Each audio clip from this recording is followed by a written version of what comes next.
You are the Fred Johnson, and he is a skinny of substance. Oh, okay. Right, well, that's fine. We are recording. Hello, everybody. Hello, everyone. Hello, everybody. I think this is an example of why I don't like flashbacks in shows. Is there a flashback in this one? Yes. There's a long flashback in Oh, it right. that keeps going But back before to we it. get to that, can I recap something from the last episode? Just we didn't really make it clear. If you don't mind. Okay, yeah, go for it. The last episode was called "It Reaches Out," based on a snippet of conversation from the investigator. Mm-hmm. What was Miller is now the investigator. Yeah. He names it himself. I'll read the whole thing out, and then it's just a couple of things to clarify. Nothing big. Just to make it clear. So So Holden says, you showed up at the exact moment the ring was activated. Is it using you to get to me? It reaches out 113 times a second. It reaches out, but nothing answers, so it builds the investigator. And the investigator looks, but does not find, so it kills the investigator. It kills the investigator over and over, and then it builds the investigator again over and over until it finds a door that wasn't there before. And there's more than that, but the point is that this is a clue to what the investigator is. It's a sort of probe that's been sent by whatever's, the protomolecule itself, or whatever's communicating or controlling the protomolecule, or whatever it is. So just thought we'd make that clear, because we kind of skipped that a little bit in favour of talking about Miller, instead of it, because he is the investigator. It's not, he's called himself that now. So last episode, when Miller uses the phrase "it reaches out," which is also the title of the episode, I swear somebody in the previous episode describes the protomolecule as reaching out, and I meant to go and check, but I forgot. I swear somebody in the previous episode uses the words "it reached out," or when it was on Venus, it reached out to the Arbogast. It was something like that. Yeah, I think you're right there, actually. Yeah. Which makes me think that the protomolecule is doing things to people's brains, even people who are not necessarily. Well, we know it's doing things to Holden's brain now, because it tells him that. We got the science babble explanation of how that works, which is exactly. Which is cool. Which part does Miller say that? That's previous episode. The stuff. It's the investigator said that on the previous episode. Yeah, but I just read. But this episode he explains it. On "It Reaches Out," he says that. Okay, but on this episode, he explains how it's inside his. It's the bit where it's a great bit. It's the bit where Holden says, like, "Stop talking in metaphors. Tell me exactly what's going on." Yeah. And then Miller says some like very sciencey stuff. And he goes, and then Holden goes, "Okay, so what's the line? We're off to the crime scene. So a crime scene." yeah. He goes, okay, back to this crime scene thing then. yeah. Which is a lovely. That made me laugh. That was. It's the way he delivered it as well. Like it was. There was no. It was very good. Yeah. Yeah. Anyway, so. I just want to, this entire episode could have done without the flashback, and it would have amounted to the same thing. No, the flashback. I love the flashback. I love. Tells you a lot about the character. Yeah, but it's basically telling you all about, Mel, but we now know as Clarissa. Well, first of all, yeah, but I mean, wouldn't you say that the flashback is in a sense Clarissa explaining it all? Oh, shush. Even I got that reference. Oh, that is disastrous. No, because I knew, all you needed to know is that she's Mao's other daughter that has been mentioned before. No, that's not everything you need to know. No. You need to understand her relationship with her father, her relationship with her sister, and the fact that this woman, the other woman on the ship, Tilly, knows who she is. There's somebody out here that knows who she really is the point as well. There's a lot of things going on there. Yeah, for me, all of this could be. Without the explanation of the relationship with her father and her sister, she's just a monster. Yeah, exactly. Like she wants Daddy to love her. Daddy's been a cunt to her for her whole life, always telling her she's not good enough. Julie's better. You're shit. I mean, what's the line with the parties? What do you? She just like, what do? You plan parties and then walks away from her. Yeah. Like, and everything she does is trying to please her father. She offers to take over the racing thing, and he just laughs at her and says, "Don't be ridiculous." And, yeah. So she's the daughter. Like Julie is the rebel who's like always pissing her father off, but her father kind of likes that because that to him that says she's the one who's always trying to please her father, and the father's always just shitting on it. Like that's important for me. Yeah, it's really important. Yeah. There's a lot happens because if you just tell that instead of showing that, that's what bullshit. They did. That's what a flashback is, though. No, it's not. It was showing. It was a showing flashback. No. Flashbacks don't count as showing. Flashbacks are telling. You're just telling in a different tense. Totally. Hex always had this hard sort of line on flashbacks, and storytelling. I get it to an extent. I get it. I think lazy flashbacks are bad. Lazy bad flashback, but this is not a lazy flashback. It's not a lazy flashback. No. Right, how are you going to get all this information across then? Right, rewrite this to get the information across for us. Well, first of all, if that kind of stuff was necessary, would definitely have included it further back in the story. How are you going to include it further back in the story? You didn't meet her until now.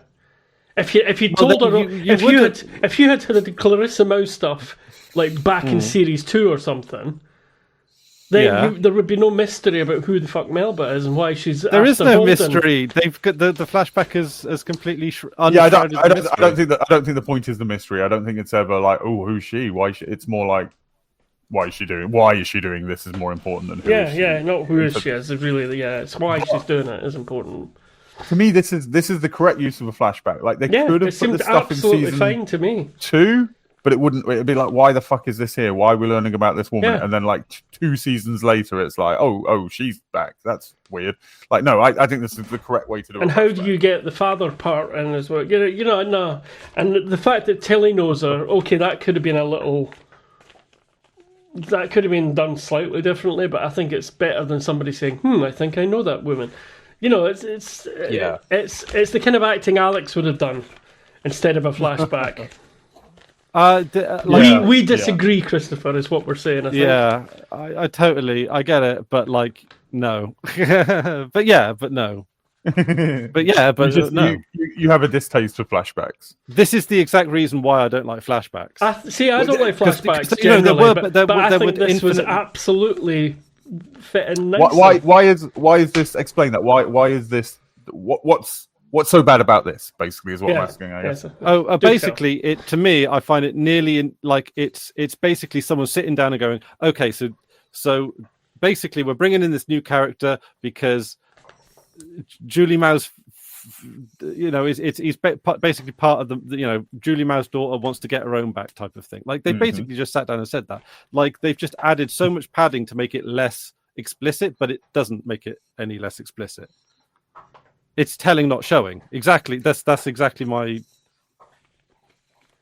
No, it's. I mean, I disagree. I thought the acting between Jules Pierre and Clarissa was what made. I thought that was what filled out her character more.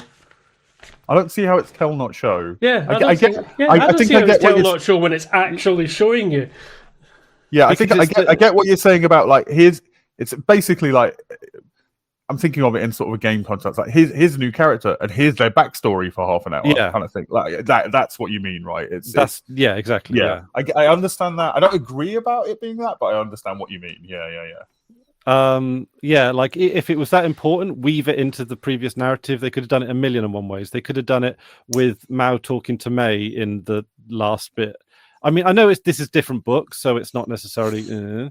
That's fair, but it is the kind of thing that would, I think, work better in a book. Like a book, you have a little chapter about a character you've never met before and what their life was like, and then it works better it weaves into a book more seamlessly. But for me, this is the best way of doing this in the TV show as well. Like trying to get all that in previous seasons when you've got so much else to think about, and you're like, why do I keep telling me about this woman that's not connected? I feel like you would have been saying, why do we give a shit about this other sister's relationship with her father? Nothing came of it. That's what I feel like you'd have been moaning about if it was in the previous series. seriously, I think you would have been, and I would be as well, but like.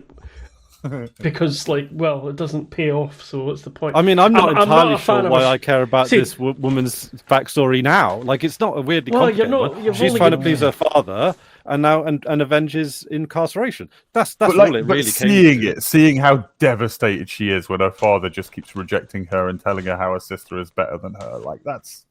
I think it's important. Yeah, emotionally impactful than just telling you. Also, the other thing to remember, Chris, bear this in mind, is that we're getting an entire book condensed into half a series here.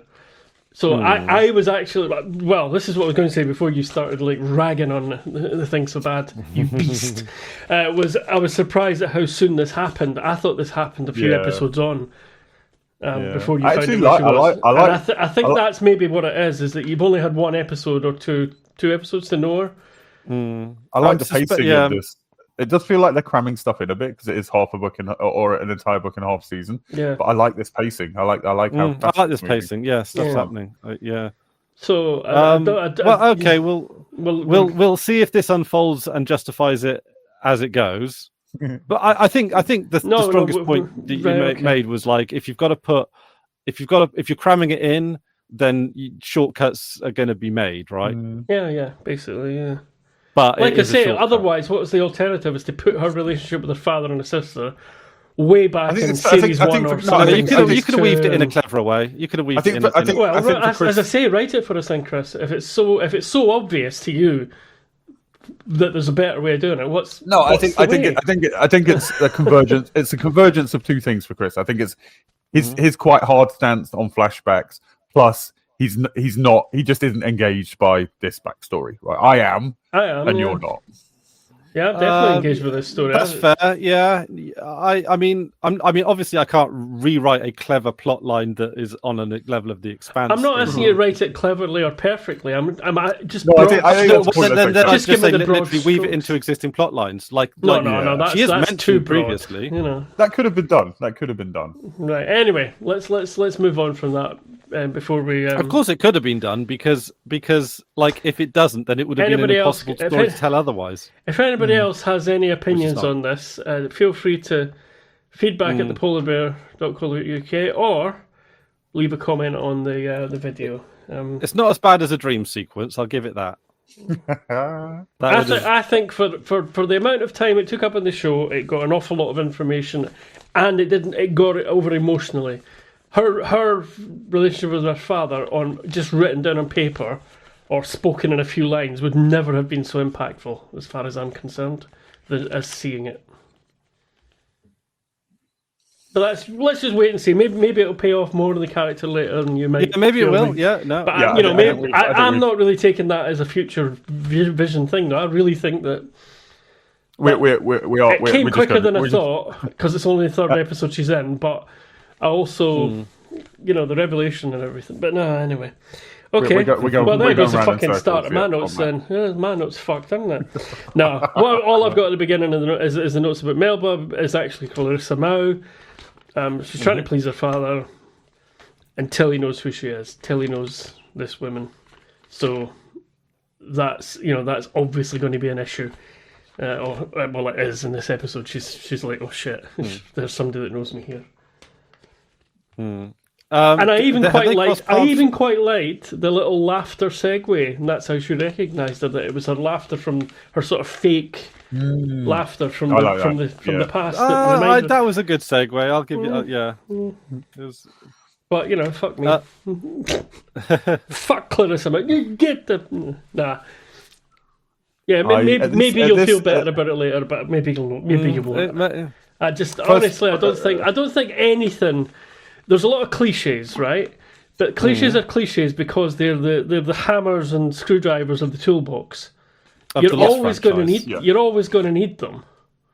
You're always going to use them for something, but you don't. It's overuse of them that spoils it and makes it a bad thing. Yeah, I mean they're not overusing them on the Expanse. Yeah, exactly. So that's why I didn't think this was so. I didn't find it as jarring. We need to leave it. We're going around in circles on this. Right? Okay. Yeah, Chris, you're wrong, but that's okay. But I will say, first time through, I hated Melba's character, because she's horrible. But at this point, she's horrible. She's a horrible, selfish, spoiled little shit. Yeah. But the thing is, but it is another. It's like Avasarala, like Amos, like it's another character that I come to love. Like and so when rewatching, I love her at this point. I'm like, no, that's justifiable. I understand it. Yeah. It's and I mean, I think the second episode where she shows remorse for what she's doing, even though she's doing it, kind of builds a bit as well. But Yeah. Right. Anyway, moving on. To be clear, I never think I don't really think what she does is justifiable at all. But she's a very fucking damaged person, and I come to love her. Yeah, there's more happening in the future with her. Does Avasarala know that she's got a halo? She does it again. I mean, quite possibly, yeah. It's the kind of things that. Interesting though, because if I can't remember if we ever saw President Mann sitting in front of the thing, because if we did, that logo would have to have been a lot higher to give him a halo. So it's quite, and it's interesting that because she's a smarter politician than him. She might have been like, let's frame this. Yeah, let's frame it. But it is also like the show. She looks like a saint in a Baroque painting anyway. With wearing a sari, looks like the kind of clothes that they would have in Renaissance paintings and Baroque paintings. Yeah. So yeah, it's the show is leaning into her saintly aspect. It does that a lot. It leans into religious imagery a lot. Yeah, it does. Yeah. I like that. Yeah. Of course, then we're met with the other religious guy, aren't we, Mr. Dogcollar? He's a priest. Yeah.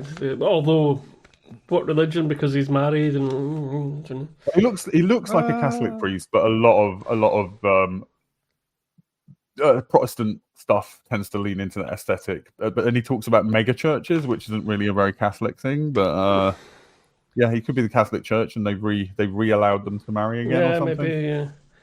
Well, and also, so he's the one that Tilly's family are bankrolling, isn't he? Yeah, he doesn't. So he's obviously scared, right? Like he sort of excuses himself, even though. You're talking about when he got a chance to stay. When he got a chance to stay, yeah. And he. And he says, "I've got a family. I'm afraid I don't want to leave them without a father." All that sort of stuff, which is kind of. But then he justifies it. Well, he rationalizes it to himself that God is not with us here. Yeah, it's the right. He's justifying false his idols and all that. He's afraid, and it's not unreasonable to religious imagery to try. It's not unreasonable to be afraid in that situation. Like he's not a fucking coward. Right? If I could get the fuck out of there, I would get the fuck out of there. No, I'd stay on. But I get why you'd leave. Yeah, but we see the crew member trying to escape and stuff as well. Yeah. But no, especially knowing everything the protomolecule has done so far. Yeah. You don't want to be hanging around. That's not. We saw what happened on Eros. We saw what happened to the. Well, that's what the ensign says, isn't it? So we saw what happened on Eros. We saw what happened on to the Arbogast. In fact, that's not a correct way to look at it, because that was the protomolecule under the direction of evil people. But they don't have all the information, really, do they? They're not going to have as much information as we are as an audience. Yeah. No, I'd be getting the fuck off that. So I've written down here about that section of the show. Anna seems to be more interested in discovery than even her family at this point, which has got kind of hints of Clarissa Mao, which has got hints of Savage Industries. I like that. Yeah, that's who she works for. Yeah, it's got hints of Alex. I think Anna's storyline. Although Alex is running away from something. Alex is running away from things. I see. Whereas she's running towards something. I would say that's a slight difference.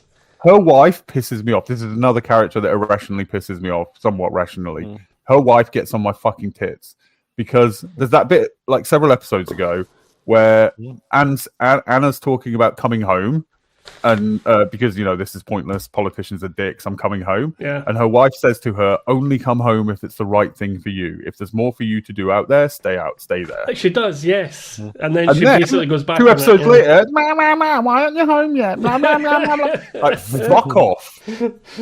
Yeah, she's. I mean, I'm guessing that's supportive a on one bit hand. like. Is that not what it's like being married? Oh Yes. yeah, no, totally. It's what it's like being in a relationship. But no, pick one.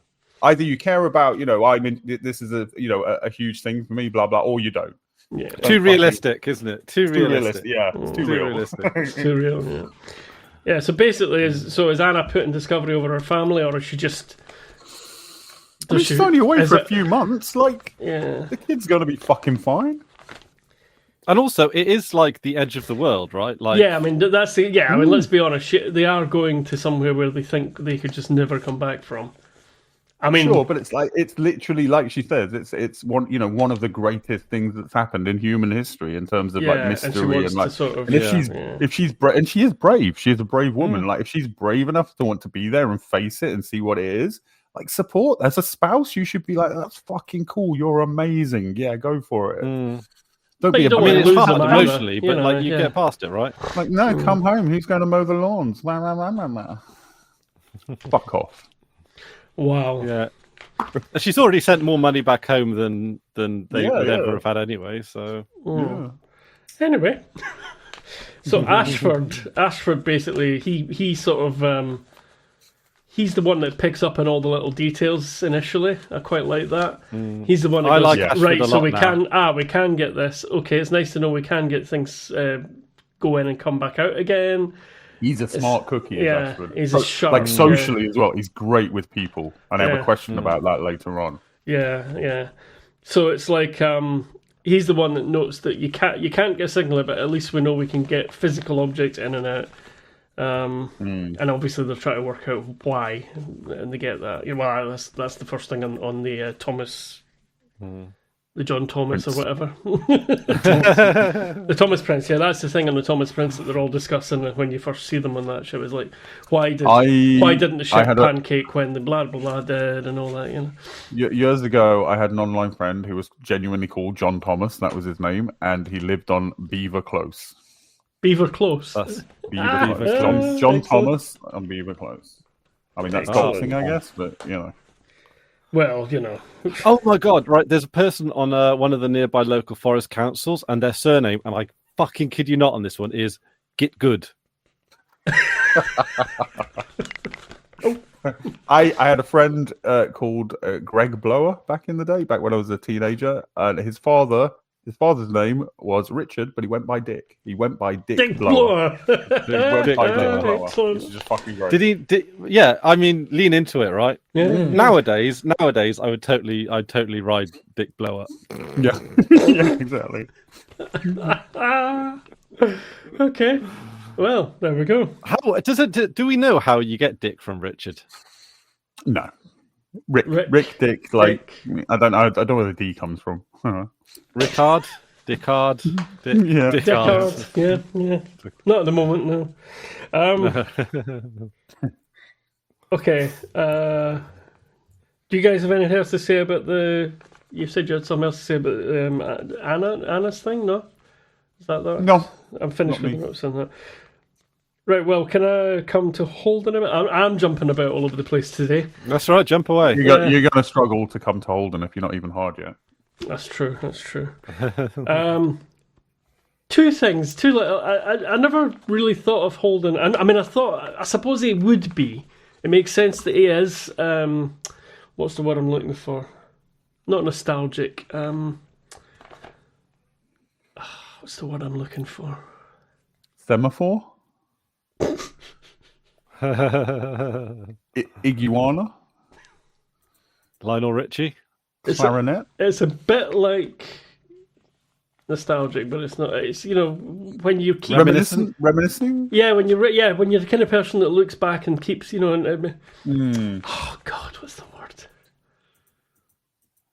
word? Tell us regarding what, and then the word. Yes, that made more sense. Yeah. So two things I noticed about him. He's got like a wall screen with a picture, and it's got like a default picture on it. Sentimental? Sentimental. Thank you. Sentimental. Thank you. The screen, like the default picture on his wall screen when he's not using it as a computer, is a picture of the house, the farm. Oh, that's nice. Although it's all going crazy because everything's buggered up on the ship at the moment, but it's still recognisable. Yeah. And the other thing is he's kept the XO badge from the Canterbury that he never actually wore. He's kept that because you see him with it in this episode. That's sweet. I like that we're back to the quixotic hero Holden that we all love. Yeah, and not going off the rails Holden. Yeah, well, until the end. No, but that's him pursuing not wanting to. Yeah, no. Also, this is the Holden that we. There is a halfway decent Alex bit in this episode as well. The bit where Alex goes to see if he's okay and he's like hesitant, and Holden opens the door and just doesn't say a fucking word because he's like, because Alex is like looking around and then he goes. Have you seen Miller? Like Miller, like you crazy bastard, has Miller been back? And he's looking around and he just goes. Yeah, I love again, and then he just goes Miller. Yeah, he goes mental and he goes away, and he's like, okay, yeah. But this is the writers being dismissive of Alex again, just slamming, not saying a word to him, slamming the door in his face. I thought that might be the case because it felt a little bit like abrupt for Holden usually. But Holden's even with Amos, he's been a bit kind of like not short, but he's not very communicative with anybody at the moment because he's too obsessed with trying to get Miller to speak to him, and obviously very very confused and worried about what's happening. This is fucking going mad here. Yeah, exactly. Okay. No, that's right at the end. I'll leave that for later. Oh yeah. I want to do a shout out to the fans. Glitch Guru, because Glitch Guru makes little comments that are so on point all the time and really makes an effort with the stuff. With the belter stuff. The belter load of stuff comes up a lot. So well done, Glitch Guru. Yeah. Do we know? Is he watching space versions, or is he just enjoys the Expanse? Well, he must know the Expanse well enough because he's mentioned things that are in episodes that we're. But do we know whether he's watching? We need to ask him. We need to ask him whether he's a watcher. Do they comment under the video? I can't remember if Glitch Guru's commented or not. In the Discord, they've said quite a lot. Right, Discord. Yeah, not good. Yeah. So shout out to Glitch Guru. Yeah. All right. Watcher. Right, okay. I seem to be driving here, and I'm kind of worried that I'm driving us into a wall or something.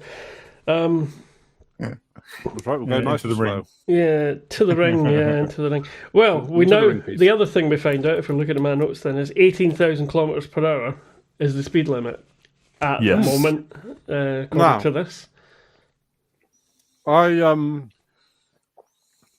So I got an idea about this, but I was waiting because I didn't know if there was a relevance to that speed in real science.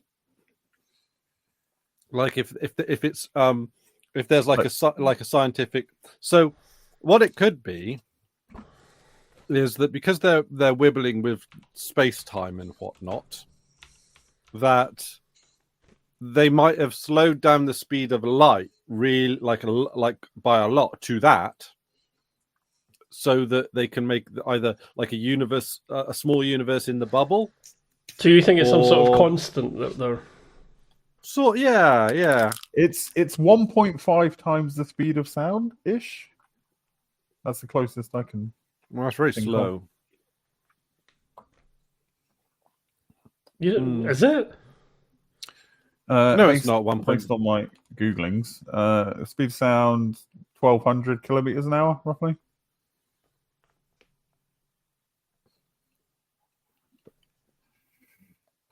343 meters a second. My brain can't do numbers that big. Hang on. Problem is we learn the speed of sound in old money. What spear did you take away? What? Sorry. What spear did you take away? That's a deep cut. The anthropologist with the cultures who don't count with numbers and good cut. Does anyone? No one else is going to get that. What did you say? That was on Space Virgins, wasn't it? That we talked about that. I think. Oh, it was. Yeah. What did you say? 1,200 kilometers an hour. Yeah. Yeah, it's a bit less than that, but yeah, that's moderately I've got close. it says 1235. It says here. This is just googling. Well, it's 1,000. It's 1,192 kilometers an hour, not 12,000 though. That would be ridiculously big. Oh, what's the speed limit? 18,000. 18,000 kilometers per hour. Oh, okay. Yeah, so you're like a whole 2 orders of magnitude, 3 orders of that's very magnitude fast. difference there. Yeah, I wondered when you're talking about that. I was thinking, am I just getting mixed up with the speed of sound and miles per hour? Yeah. Yeah, because that's how we learned it at school for some reason. I was thinking 1800. Yeah, okay. No, 18,000 kilometers per hour. So still fast for space. Still pretty fast. Spaceship sort of speeds. Slow for their tech, but fast for ours. Well, no.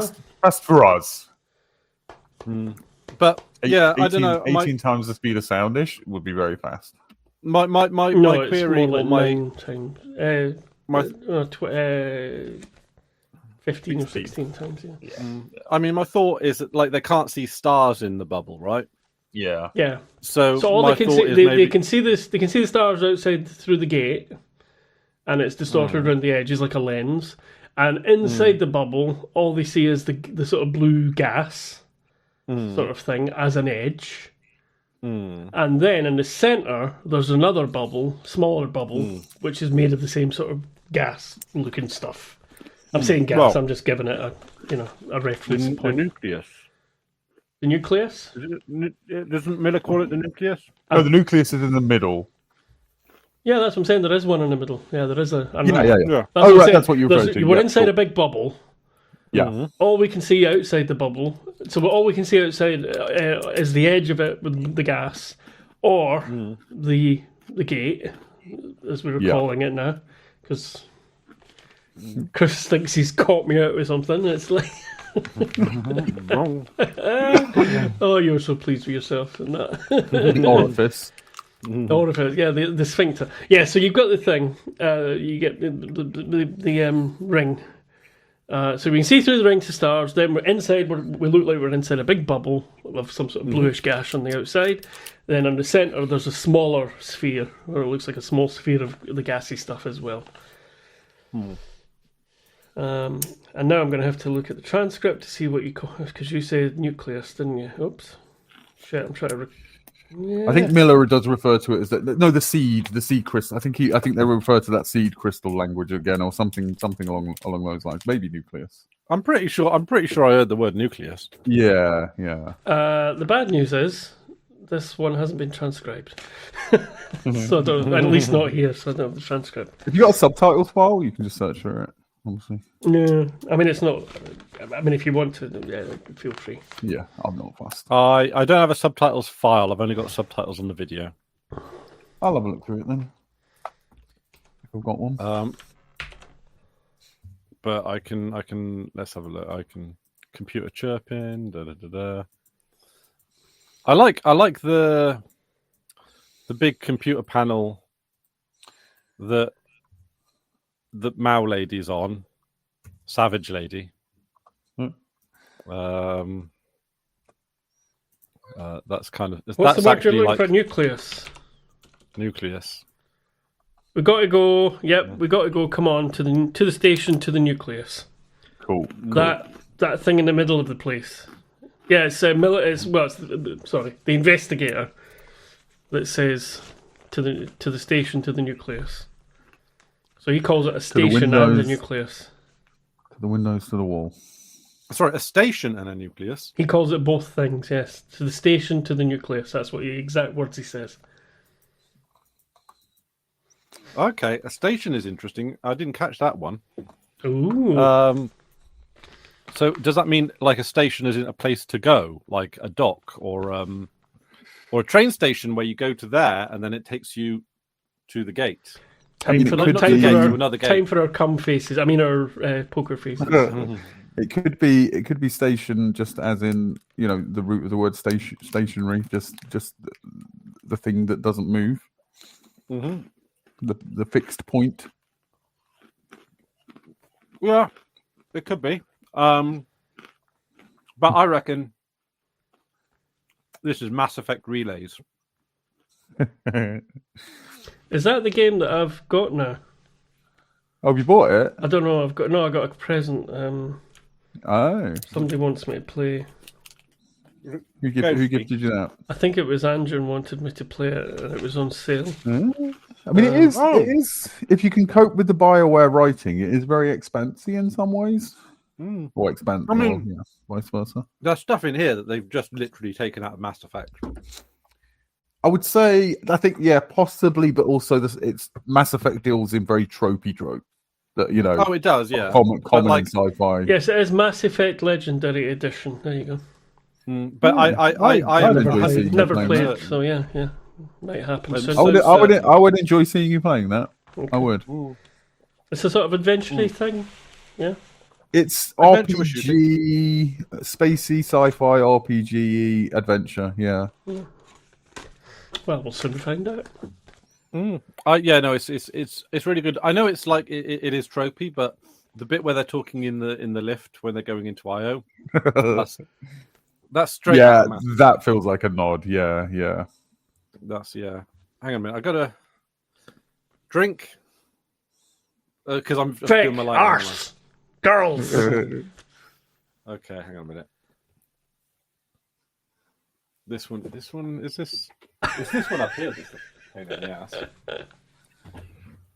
And then if I do something like that, that maybe that'll do. Right, yeah. I'll tell you what, we're cutting through this quite quickly. So we've had an argument, and we've talked about it quite a lot of the episode. We're missing something here, you know. We've got to talk about something more benign, like bodily fluids. Well, I want to talk or something. No, I know there's more to talk about in the show. I'm just messing. I want to talk about Ashford. Yeah, yes, I like that. I want to talk about him as well. Yep. So specifically his social intelligence. So hang on, let me. I mean, that makes a lot of sense because as his history as a pirate, I feel like you couldn't make it as a pirate captain without being pretty socially adept, right? Yes. Charismatic. Okay, so he's high charisma. So when he's talking to Naomi and he's talking about, are you trying to go back to something, or are you trying to go back to the ideal of it? And he's talking about, because he knows she wants to go back to the Rossi. Yeah. And he uses this language of like, you can't really go back. You romanticize the past. You can't, you got to move forwards. You can't go backwards. Is he trying to get her, like on the superficially, he knows she's trying to leave and he's trying to get her to stay. You see, I didn't read it as that. I did the first time. I did the first time read it like that. Like he was trying to persuade her, look, no, don't look backwards. To the that's what he's saying, because he's talking specifically. No, I think he's more specifically talking about. But I think, on later watches, I'm starting to think: is he what's the word? Backwards psychology, reverse psychologying her, and is he actually trying to get her to leave? No, I don't think it's either of those. I think he's just being sort of almost fatherly and giving her some advice and helping her to make up her mind. That's what I felt. Like I absolutely think. You think he's got one way or the other agenda? Do you? I think on previous watches, I thought he was trying to get her to stay, and it backfired. And she, what he was saying about the Rossi, she applied to the OPA, and she was like, "Yes, I'm romanticizing." Because she literally says that to Drummer. But I think he's actually trying to get her to leave partly because I think he cares about her and sees that's what she really wants. Second, and also partly because she's making Drummer less amenable to him. Yeah, I go. Yeah, actually, that once you bring Drummer in, it's a bit of a triangle where they should have a two-way thing, and that should be it. She's like an extra XO. Basically, she's kind of in between him and Drummer a little bit. Yeah, Drummer's going to Naomi for stuff she should be going to Ashford for. He's getting So I think Ashford is incredibly socially intelligent here. Yeah, and I like him. I like him a lot. I'll come round to your way of thinking on that now. Yeah, okay. That's yeah. I mean, that certainly makes a good point. Yeah, once you factor in drummer as well, Mm. that makes a lot of sense. Yeah. I think he does care about. I think he likes. I think and he generally cares about Naomi. Yeah. And I think he sees that that's best for her as well. I think he sees that she's not fulfilled here. She can't really do that. She wants to be on a small ship that she can fix and do important things. She doesn't want to be a small cog in a big machine. Yeah. Well, you can sort of see that when she's fixing the electric redundancy things. Also, they've just tried to shoot her friends. Yeah, that's actually yeah. Like she's probably not going to be a constructive force on the ship if with that kind of sort of that sort of heat in the relationships now. Yeah, and then we also get that's what drummer says to us: "Hate me later, fix the ship now, or work now, or something." Yeah. Hate me later. Yeah, work now, hate me later. I love that. But yeah, that when we get the goodbye between Naomi and drummer, and it's virtually made explicit that they're lovers, but we've never seen that. I kind of hate the show for that they seemed afraid to show them as lovers, but then we are. I'm not sure if they were meant to be lovers or if it was meant to be a really strong sort of sisterly bond. Really. I think they started fucking. It does feel that there's a bit of that, but then would she feel that's being? I think the show does make that explicit later. Right. Okay. I think it does. Yeah, and I think they started fucking. When they were playing the racquetball game back on. Yeah, that was very homoerotic. Yeah. Sapphic erotic. I don't know if there's a rule about that, but I mean, word-wise. I don't know. I feel like this is. I mean, I feel like this is typical slow burn lesbianism. Well, I think it's what's the term for when they're too cowardly to show it? I mean, J.K. Rowling retroactively he was gay. You never did anything queer gay, baiting, or is it queer washing? I think it's a related term. The later shows they just show it. They're just like, these people are in a relationship, they love each other. But at this point, they seem a bit afraid to do that. Yeah. I don't know. I'm torn between the two, whether or not they're just scared of lesbians, or if they're scared of lesbians. If this is typical slow burn, lesbian romance that happens. I mean, based on the lesbians I know, I am scared of lesbians as well, so maybe it's understandable. Yeah, show. I don't know. Do you know? I was once in the drag bar Dorothy's in Swansea, and there was a full-up brawl in the women's bathrooms. Proper old school. It was. Yeah, I don't know if that's because it was Swansea or because it was lesbians, or maybe both. But, yeah, I think there's a lot of the Swansea in there. Yeah, but so anyway, sorry. All right. So there's a couple of things I've not taken notes of that I do want to talk about. So nobody was saying anything, so I just kept talking. Yeah. Do you have more talking to do? Yeah, sure. Go. Okay. Oh God, I feel on the spot. On the spot. Amos and his interrogation techniques. Love it. Yep. Absolutely love it. And he does the right thing. This is him making smart choices. Oh, I'm getting a call from my mother. Excuse me. Yep. Sorry, you guys keep going. All right. Is that the Imperial March for his mother? Yes. Boom, boom, boom, boom, boom, boom. That's great. I love it. That's yeah. Right, we need to go off topic for a little bit then. Do you want to know what I'm eating? Yes, I do. Okay, so I got these as a present over Christmas. This is a vegan version of a crunchy. Okay, what's not vegan about a crunchy? Milk? Milk chocolate for the most part. I don't know. I mean. It would just be that, wouldn't it? I don't know what the crunchy bit of the crunchy is made out of. It's just bonfire toffee, basically, isn't it? Which is sugar. That's basically just sugar and baking soda, really. I think. Bonfire toffee. Yeah, you know bonfire toffee. I have never made a bonfire toffee. It's cinder toffee, I think it's also called. It's just what's in the middle of a crunchy, but it tastes very soda-y because they use soda to make the bubbles. I assume with crunchies they use just like nitrogen or something to make the bubbles. Oh, interesting. Just squirt Yeah. nitrogen into it. Okay, but yeah, no, very nice actually. Probably nicer than a crunchy, but they were quite expensive. Never a fan of crunchies, honestly. Too sweet. They did like sort of mock-ups of like other well-known style chocolates in a vegan form. I haven't cracked into the wafer one yet because that's the one I'm really looking forward to. With your vegan chocolates, I just always I think I've said this, like just make all chocolate vegan. Yeah. All Oreos are vegan. I'm sure there are things you can put in other than milk that give it that milkiness. Like absolutely, yeah. Yeah. They're on the whole, well, they're usually slightly darker, not as dark as dark chocolate. Yeah. But which is nice. Like I'd like all chocolate to go a little bit darker. It could, but I don't think there's a reason they necessarily go lighter. I think it's just the way that people's expectations or something to that line. Yeah, and I would imagine like vegan, if you just make chocolate as vegan, it should be cheaper as well. Because I imagine whatever you're using instead of milk is probably cheaper than milk. I would imagine. I have a theory on this, a conspiracy theory, if you will. I mean, milk is quite heavily subsidized, isn't it? But... Yes, and I think that.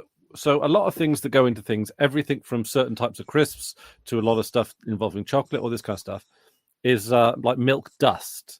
And I think what I think it might be like a subsidy grab, as it were, because milk is very difficult to keep in the market because it goes off so quickly. So it has to be pretty fresh and pretty good to go. However, milk dust lasts for fucking ever. So if they can get the subsidies from making milk, but sell it as milk dust, then they can as long as they can find a way to put it into all kinds of things, it's probably a lot cheaper because of the subsidies. Yep, that makes sense. They've probably like found a way to wangle it, which, like I mean, I'm not usually one against subsidies, but I feel like that's sort of manipulating the system a little bit with milk dust, because it seems there's always going to be. We should just be self-sufficient on food. We should subsidize all farming the way we subsidize milk. I mean, quite frankly, I almost feel that if you go into a supermarket, you should be allowed, or like it should be, like through taxpayer funding, you should just be allowed to have enough to live. Like anything that you need to live. It should really just be free, maybe have a limit on how much you can take at once. Or have a certain have a card that you can use up to the problem with that is it gets towards what America does with like food stamps, which is essentially telling poor people how to spend their money rather than just giving them money. I mean, that is true, but at the same time, it just feels like, but like it's like air, right? Like it would be silly if everyone had an allocation of air. Yes, So I kind of feel the same principle, and water to a degree. We have that like recognition of water. You do pay a water bill and everything, but like I'm pretty sure there are rules to say you can't actually turn the water off if people aren't paying it. It's very cheap. Yeah. So I feel like I don't think you can turn it off. Yeah. Food should sort of follow suit in some way. Yeah. And it's one of those which end do you fix it on? Do you make sure that people have got enough money that they can just afford as much food as they need, or do you give them food? I don't know. I don't necessarily care, as providing the two things either whichever one you pick works. Well, the problem with giving them money, and it's a problem that UBI is going to face if it comes to, is just they'll put their prices up. Yeah, everybody's got more money, so they'll put their prices up. Yeah. I mean, that happens not just with UBI, but general. And I mean, aside from if everybody's got more money, there will be more demand, and therefore, blah blah blah. But I'm talking, on top of that, they'll put the prices up. The same way they do. As soon as rent is in any way subsidized, like renters just put the rent up to swallow all of that and leave poor people just as shit off as they were before. Yeah. Like I almost feel that if there was a way that you could do it, like, I mean, there should definitely be a price cap on rent. No matter what you're. Yeah. Oh no. Of course. Yeah. Absolutely. Yeah. But I've always thought, just Meals on Wheels. Yeah. I don't know if they even still exist, but it was essentially free meals for pensioners, right? Just a van comes around, and you get a bit of a choice, and you get a meal, you get a hot meal. That should just be for everybody who wants it. Just make Meals on Wheels good and make it for everybody. Yeah, I mean, if it was for everyone, it would be good. Yeah, it would have. Yeah. Because I'd get a hot meal just delivered to your door. Like maybe probably not every day, but say 3 days out of the week or something. Yeah. Just to something like that. I mean, if it comes to food, like it's not, as long as it doesn't end up getting thrown out, then it should be distributed relatively freely. And I don't mean the van should come to everybody's door. I think it should be you opt in. Yeah. Well, I mean, if they knock at the door, if no one answers, then they move on, right? Yeah. Although they could even do the same thing with microwave meals. Like, I'm sure you could do healthier if you do microwave meals. Like, I'm sure there are healthier ones. I think microwave meals can be healthy because you can just microwave a meal that you've made. Exactly. As long as it doesn't have to have a huge shelf life, then And I feel, I feel that there is. I know that there is like a bit of a trend now in supermarkets where they do like takeaway style stuff in frozen, high quality frozen meals. Yeah. And I freeze a lot of things because it's just me now. So it's like, it's either check out the frozen veg aisle or buy as you go, which ends up being quite expensive. Frozen veg is great for if you just want, like, especially onions, like frozen onions, frozen chopped diced onions. That so makes easy sense, to, So I assume it affects the texture a bit with onions. But if if you're cooking them anyway. Not to the point where I really notice, if I'm honest. Maybe that's my unrefined palate or whatever. But That seems fine to me. Maybe if I was doing something fancy, I might try not raw onions, fresh. Fresh onions, but frozen, and often I'll get stuff from the freezer aisle and I'll just freeze it, the frigid aisle, and then put it in the freezer. I know sometimes you're not supposed to freeze this, or you're not supposed to freeze that, or you're not supposed to cook this from frozen. But I fuck the rules. Yeah, I read about people like freezing eggs. Freezing eggs. Yeah. Eggs last a while. Apparently, eggs keep very well anyway. I think the problem is, anyway, no, this is probably far too off track. We were just going off topic while you weren't there, so you didn't miss anything. Hang on a minute, no, I want to hear more about these frozen eggs. What's going on here? I think he's thinking about the fertility clinic. I went down a wormhole because I saw a post on Fedi. Somebody saying these people who are glassing eggs are idiots. Like blah blah blah. And I was like, what is that? So I looked into it. So glassing eggs is where you put eggs in water and you add lime, and it essentially creates an impervious seal on the egg. So it's watertight. So essentially the eggs will last forever. The problem is you're creating the perfect environment for botulism. Yeah. And so if there is botulism in the egg when you put it in and you store it for because these can store for years. When you come back to it, it will be botulism up the wazoo, and if you eat that egg, you will die. But there's all these people. It's an old technique, and there's all these people saying, my grandmother, eggs and all that stuff. That's very different. No, it's very different. But this is the people going like, oh, my grandmother did this for 80 years and she was fine, and they were like, yeah, it's maybe like a 1 in 1,000 thing, but if you eat that 1 in 1,000 egg, you will die. We've got better ways of preserving eggs now, essentially. And also, like eggs, I'm assuming that there's who has to store their eggs for that long anyway? It's people with chickens. They lay a lot in the summer and they lay less in the winter. So if you're only storing them for a few months, that's not the same as storing them for, But it's still too long to just normal storage. Yeah, I suppose. I don't know about normal storage. Probably has the same botulism problem. If it's just on a shelf, if that egg is clean, you're fine. If that egg's got botulism in it, I imagine that's going to breed while it's just on the shelf. Right. So I should not be eating eggs, is what you're saying. Because get killed.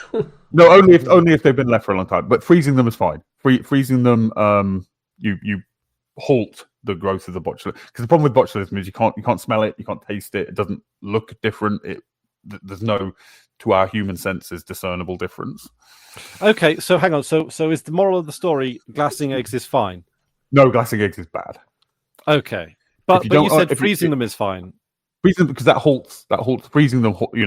Like takes their So metabolic rate what's the down. difference between freezing them and glassing them again? Just so we're clear. Well, because it's that cold, like it just takes the metabolic rate of everything down to virtually nothing. So nothing, That's nothing the point can of grow. freezing. Nothing can, So just freeze eggs. Yeah, that's fine. If you just put and also one egg, the best thing in you do the is freezer. freeze dry them.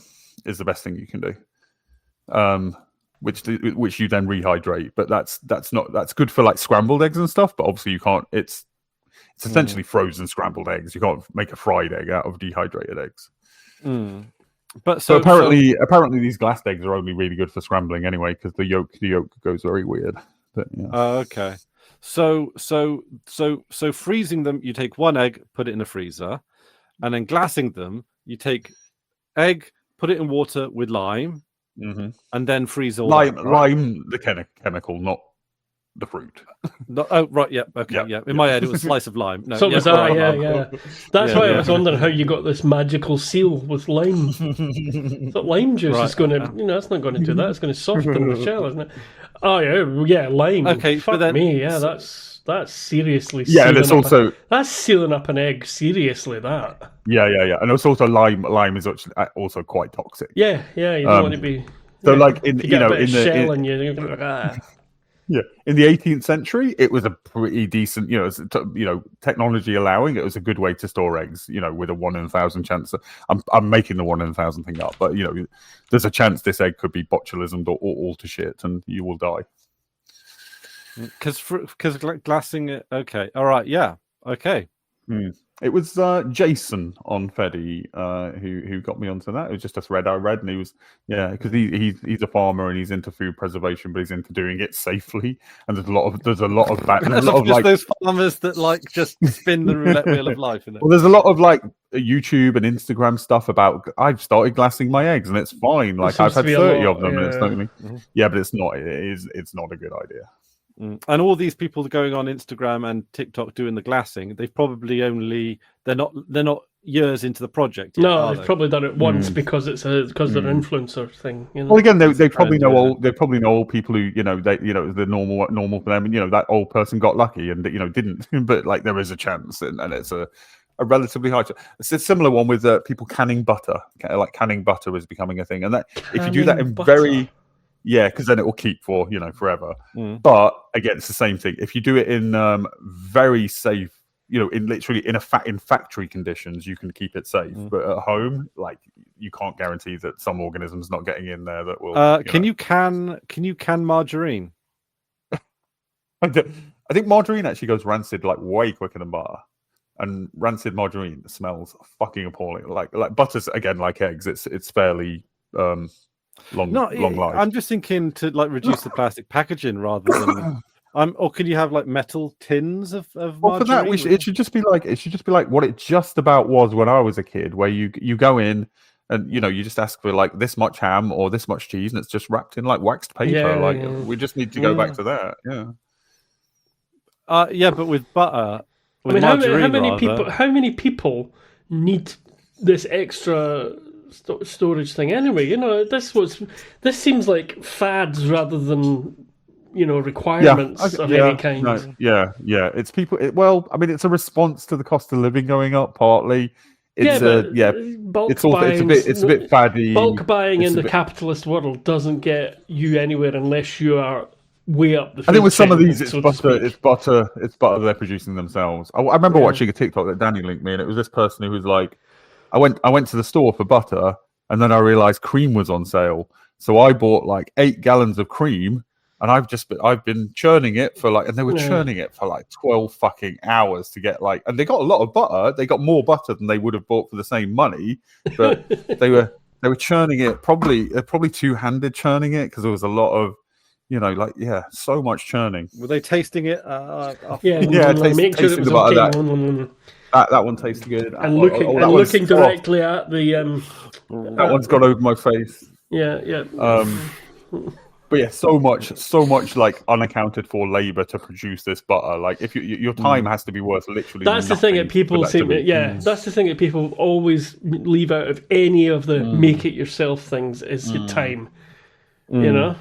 Which if you enjoy it, I'm not like we're not against people making stuff themselves, like making stuff. Oh no, yourself I'm is not. cool, No, that's fine. But it's like like, people yeah. who say, "Oh, right, there's no point in buying models anymore because 3D printers exist and stuff." And it's like, but how many people can actually make a good model, and how many good? Because as I understand it, 3D printers just as reliable as fucking inkjet printers.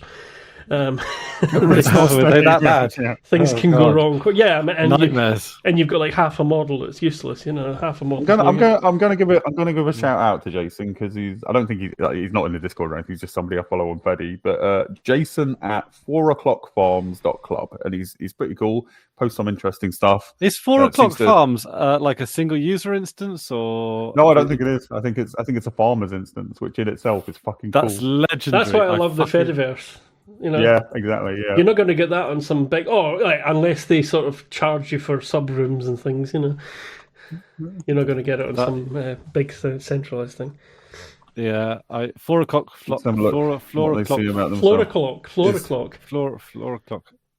He's the boss. Small, highly moderated server run by some wheat growing queers on the plains. So yeah, it's queer farmers on the Feddy. I love it. How many users? Oh, it's 8 active users. So it's fairly small, but yeah, that's cool. Fairly small, but I mean that's 8 more.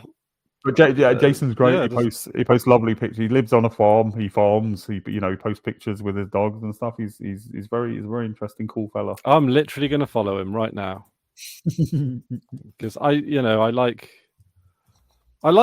there's a lot of farmers around here, but they're so stuck in their ways that anyone who's like doing anything interesting with farming, I'm interested. Like those people that are cracking the John Deere operating system on the tractors, right to repair and all that kind of stuff. Because John Deere, man, like I've been to some shows where John Deere shows off their wares, and like, oh my god, I've never seen combine harvesters the size of the things you can buy now. Literally, they're like the size of 3 houses, and they cost at least 6 figures. Like, I mean, they're not made for a normal working. They're made for farming conglomerate farm. Yeah. But they do show them off at the smaller shows. I think more of it is an advertising gimmick. If you go to a computer show, you're expecting to see the latest supercomputer as well as all the stuff you can actually buy and use yourself. There's also the thing that farmers do. I think this is more of a thing in America. I don't know if it's still a thing. I assume they still do it, where it's expensive farm equipment, like a bunch of different family farms will chip in for the equipment and they just share it. Yeah, well, that's cooperative. That's how a lot of Asian shops operated in Scotland for years. And the Asian community would have a lot of shopkeepers, and a lot of them would be maybe some family relations and stuff. Because people bring their family over with them, don't they, when they move to a new country? So anyway, the Asian shopkeepers would get the benefit of being a chain without being a chain by just being cooperative. Yeah, I see. Yeah. Do you know? Have you seen the premier chain of like local shops? I really need a piss. So I'm just going to hop off for a second. Right. Yeah. Actually, you might not. Yeah, Drew might not know them anyway. Yeah, that's it. Do you know? Yeah, we've got Premier. Yeah, Premier. Well, there's a chap I know. Speaking of Asian shopkeepers, there's a Sri Lankan shopkeeper I know who has got. Is it better to call him Tamil shopkeeper? I don't know, whichever way around it is. He's from Sri Lanka. Point is, he's got quite a few shops, and some of them have got like these sort of co-op chain names, and other ones don't. So it's interesting. He's on more than one of those as well. They're not all branded up the same, so it's just, I don't know what to make of all that. Well, tax breaks or something. I think there's a lot of like membership discounts because. With the Premier, the reason why I was reading an article about why these Premier chains seems to have popped up really quickly and moved really fast, and it's partly because they have like a membership sort of franchise scheme where you can get like really quite cheap goods, but you have to like basically submit yourself quite a lot of your business over to the franchise. Yeah, it's like Spar used to operate, that kind of thing. That's how a lot of these things worked before. Spar was one of them, and it was, you had to have certain things on show, and you had to have certain standards, but then you would get the own brand stuff and everything, and it was, and discounts on the bigger brands and things like that. Yeah, and it kind of feels a little. I mean, you can see why they do it in terms of incentive, both the chains and the franchisees. Yeah. But it does kind of feel like a system that locks the independents out of the market, which is It does a bit, doesn't it? Yeah. But I mean, like I say, we always had a Spar on the corner of our street. You know? I've got there's a Spar around the corner from where I am. Yeah. Oh no, it turned into a Londis. Is that another one of those same things? The shop opposite me. My family used to own that. Actually, my grandparents way back in the day. It was just a general store for the longest time, and it didn't become a Spar. It was just an independently owned general store up until probably late 90s, I think, wasn't before it became a Spar, which has held out for a while. Yeah. But I'm guessing it's like, they sort of fold to the franchise, one of the franchises, just because it's like it would be impossible to keep the prices low. Well, I think some of the franchises, accepting that we're living within capitalism, I think some of the franchises are actually good. They give you the stuff you need, they regularize everything. They take care of deliveries, and you just run the place. Like, I prefer it. Obviously, like if the whole thing was organized like a co-op, that would be great.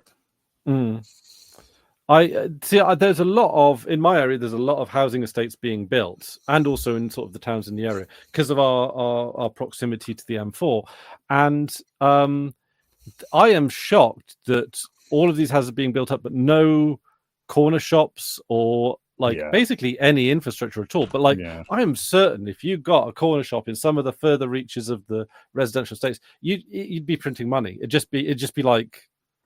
I know the startups probably quite a fair bit. I assume they do less business, like all. I assume they do less business than they used to because of the internet. But you can't replace just when you need milk and bread. Milk and bread, backy drinks, snacks. When you just want Batteries, something now, light bulbs maybe. I mean, the Spar shop across the road seems to be doing all right. Yeah, the Spar shop around the corner. I'm never on It doesn't matter what time of day I go in there. There's always some people in there, and the post office bit as well. Yeah. I use the post office. Even with the internet, if you've got a post office on your corner shop, and it is a bit of a community focus as well. You get the ladies standing there chatting, and the men chatting as well. And I'll tell you what. It's the one thing that I think will it defies the high street as well, which I quite like. Yeah, I think British, particularly boomer generation politicians, they fetishize the high street in a way that they try and sell it as the center of a town. Well, they fetishize something that it was for a period of maybe 100 years, rather than less than that, really. Yeah. Rather than just saying, okay, so retail, the kind of retail that defined the high street then is a thing of the past. Let's turn it all into public workspaces, studios, libraries, like public stuff. That'd be great. I mean, if you look at parks, kitchens that people can just use, presentation spaces, like a park, the indoor equivalent of a park. The indoor equivalent of a park. Yeah, totally.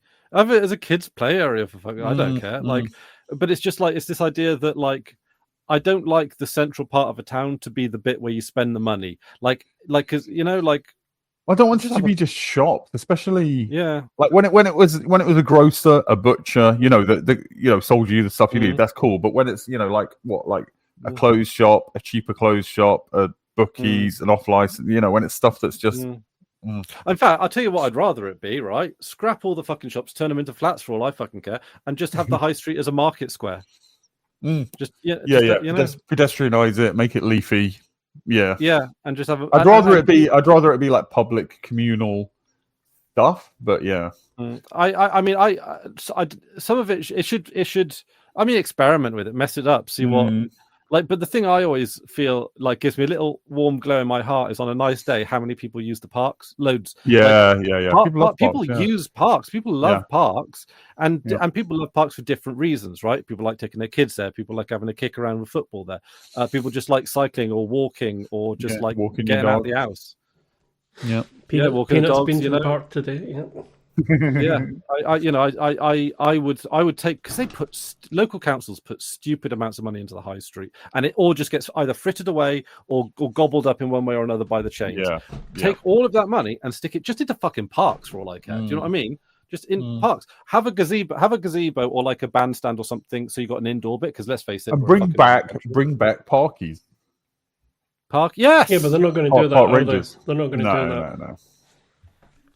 I would I would totally vote for someone that brings back parkies. Yeah. They can have little hats, little ranger hats. Yeah, oh yeah. It's a cool little get up. Yeah. Definitely. Right. Well, sorry about the interruption and the messing around, but it did give us a chance to talk about various subjects. Well, we needed a tangent. We were far too on Yeah, topic. we were on topic. Yeah. We had the tangent bit in the middle, which is unusual for us. Yeah, we usually start or finish with it, and now we've got to get back to the point. Well, I mean, yeah, you were talking about. Well, you've already talked about Ashford, and we got to the point where Naomi is leaving the Behemoth. Yeah. And going back to the Rocinante. I knew she was going to come back. She's got to. Yeah. Yeah. Well, she still owns a quarter of the ship. Well, yeah, they didn't. Yeah, they didn't. They did. Yeah, they made a point of that she was on a leave. Of you were absence. talking about Alex interrogating the prisoners as well. I don't think we covered that fully. Amos. Oh right. Yes, I do that so often. It's 4-letter names that begin with A. All right, Andy. Yeah. Okay. So Adam interrogating the prisoners. Yeah. So Amos he tries one of his normal sort of approaches as well. Well, he tries asking them outright. Gets nowhere, and so he's right. I'm going to take these two to a nice quiet room and talk to them. Yeah. And it's Amos that comes up with the clever solution at the end as well, which I find very, very. Yep. It's heartening as a development for Amos, and it's also very pleasing. The way they came, they got to that solution at all was quite pleasing as well. Yeah. Of course, they're at the mercy of two people that have been manhandled by Amos, but I think they're going to, realistically, I think they're going to tell the truth. Yeah. Hopefully, And I love when Amos was like, I was gentle with them. He was, yeah. I love that. And he was, by his standards, he was very gentle.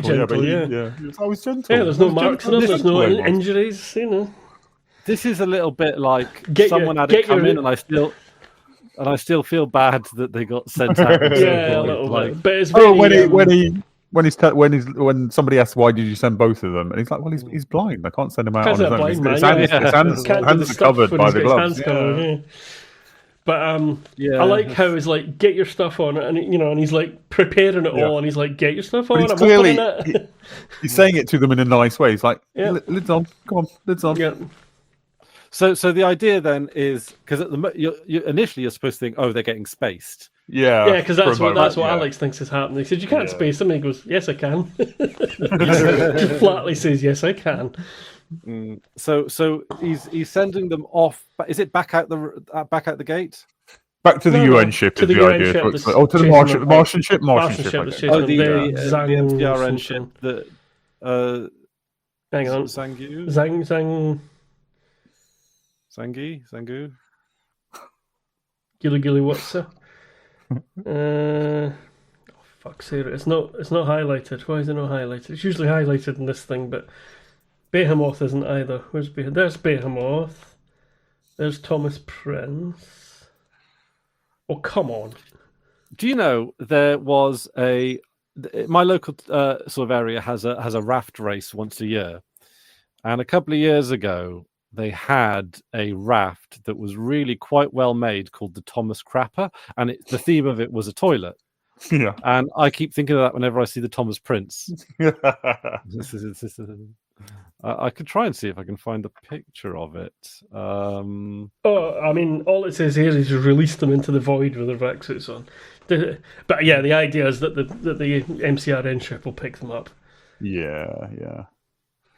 Also, before we completely leave Ashford alone, the other bit of his sort of social intelligence is when Drummers starts giving that like amazing, rousing speech as they're going through the gate, which is the last thing. Well, yeah, which is the last thing that Glitch Guru did a Yeah. take on, which Yeah, is yeah, why yeah. I was saying they're obviously watching it either at the same time as us, or they know it well. And Or... shit like that, especially when the stomping starts up, Yeah, shit like yeah. that works on me. I'm like, yeah, I'm fired up. Beltalowda!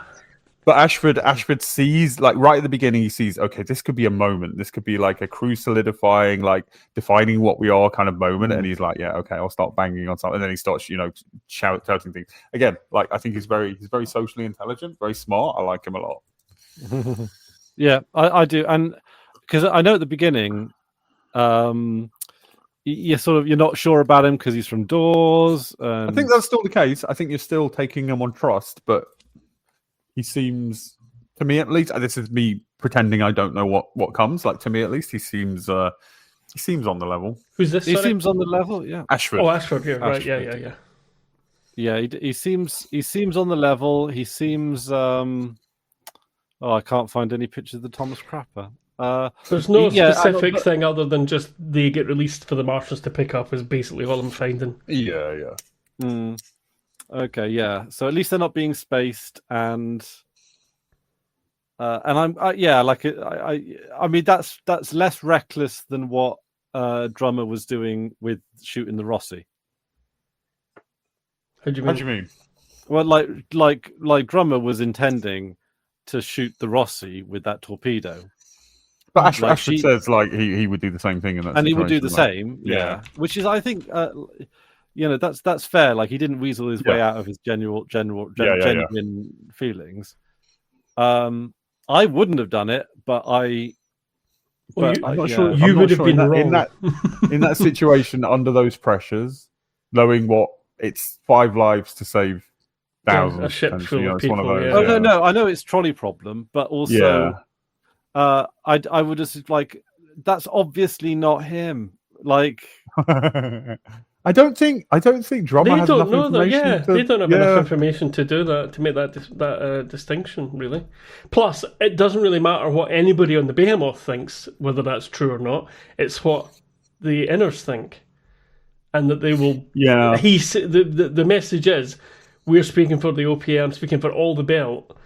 That's what. That's exactly what the Inners here. That's what the Inners are. You Inners are always like that. You're always just. It's what I was saying about Avasarala's attitude to Naomi and Belters in a few previous episodes. It's very, as soon as something happens, because I mean, this is another thing Ashford said was like, it won't matter what actually happened. It was somebody who was a belter who went through the ring first, and they're going to say that was, that we did that deliberately, and it's the belter, and they blame the whole belt. And they fucking were sitting on the Thomas Prince saying, "Yep, the belters have fucking done this." Blah blah blah. He was spot on.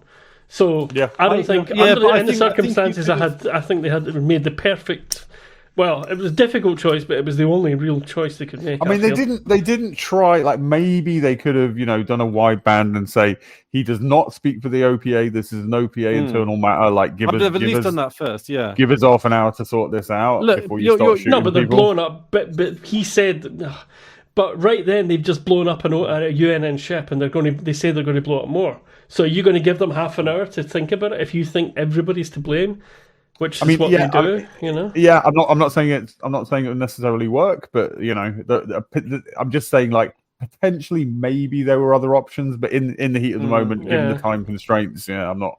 Yeah, I don't think I would have made a different. It's like, but the UNN ship got blown up by a bomb, and like there wasn't a target lock, a black box, paper trail or anything like that. It was clearly someone had planted a bomb there, and whilst you could say, well, that's a Belter style thing to do, because it kind of is, the fact that like no Belter ships have actually been seen firing anything, I would hope would give people at least. No, they never said it was anything about firing weapons. It wasn't. It's a bot. They know it's terrorism, and he threatened more terrorism. So. Well, he didn't really, but you know what I'm saying. The message threatened immediately more terrorism. My gut would tell me that the military would be able to work out that was fake. Again, though, we're talking about there and then, whilst they're presumably in danger. Yeah, but then you've got to verify that a message is real. Otherwise, you end up playing into the hands of a a deception, i.e., was. Yeah, I mean, yeah, there are other things they could have done, but we're looking at it from a very much a hindsight 2020 point of view. Yeah, oh, absolutely, yeah. Like, I mean, who knows what we're doing when faced with that circumstance exactly? But I don't know. I just kind of feel like before you start firing at anyone or anything, just check to make sure that you should be firing at the thing. I think Hamish is right, though. Like, this is a kind of military situation, and they have said we're going to blow up other ships. Like, realistically. Yeah, but it's not the same kind of military situation as it might have been sort of near the Eros thing. It's more like a bomb has gone off in town and somebody released a video saying you did it, and the cops come around your house and you try and go like, oh, no, it wasn't me. Give me half an hour to put stuff together to prove to you that it wasn't like that. No, fuck off. You're nicked, mate. Yeah, but they're not going to kill you. That's the difference. Only because it's a different situation, right? Well, if they were to arrest Holden, if they say it's somebody and they're running through London with a backpack on, they are going to shoot. They are going to. kill them. Okay, so a more realistic. Okay, so the U.S. Army is invading Iran with the tentative assistance of the Pakistani military. And then something blows up, and this video comes out saying the Pakistani military did this. We're on Iran's side, like the US military going to go, okay, fair. We'll give you time to clean this up, or are they just going to start blasting? I might take the highly controversial view that the US military might be a bit gung ho, not in a good way. Yeah. I like you say, the hindsight thing is fair because, like, I don't know how I'd react, but I really like. With the knowledge that I have right now, but then again, like it just feels like. I know what you mean. I'm sympathetic to it. I do know. If I got like an email from one of you two that seemed really out of pocket, I would check. But they don't know it. On it. First of all, yeah, but that's because we all three know each other. I think it's a good term. The three of us but it means something else. It already means something else. Yeah. No, out of pocket just means what's this? No, but it already has another established meaning. Yeah. What is the other established meaning? Like paying for something out of pocket rather than yeah. Context determines. Yes. What type of? I just wanted to continue that discussion. I didn't think we were going to derail into another. And then Drew just brought that derailment out of pocket. No, that's the wrong context. I misused that context. Sorry. Out of the blue, out of nowhere. Like we've got loads of ways to say it. Don't reuse one that means something else already by convention. Although I agree that it sounds more like that than it sounds like what it used to mean. To be fair, it does. It's a better phrase for that. Maybe we should adopt it for the new meaning and pick something else for the old meaning. No. Anyway. Okay, I've pissed you both off with that. No, that's all right. You're fine.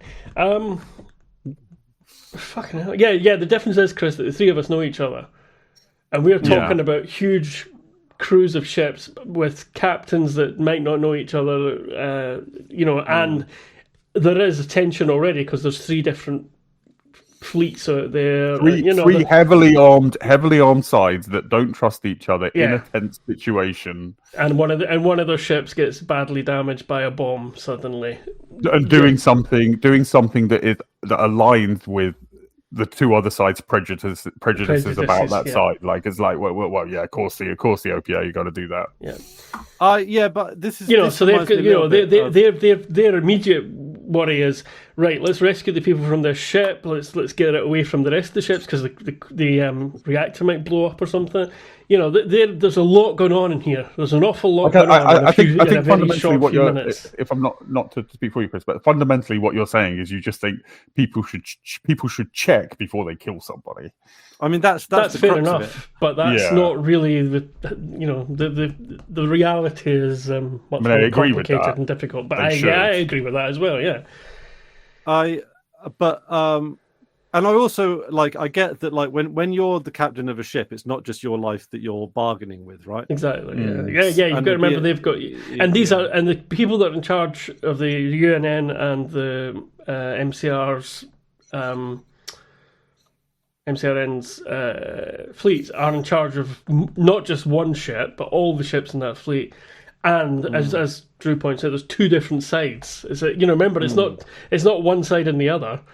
It's also got to remember when it very first happened and when the message went out, even Alex and Hamish were like, "What the fuck is Holden done?" What has Holden done? Like, yeah. Yeah, they weren't like because he's been acting irrationally as well. Yeah, and he has done out of pocket messages before, like with the exactly, in the first episode. Is it the first episode or the second episode? Yeah, where in episode season 1. I don't remember it costing him any money up front.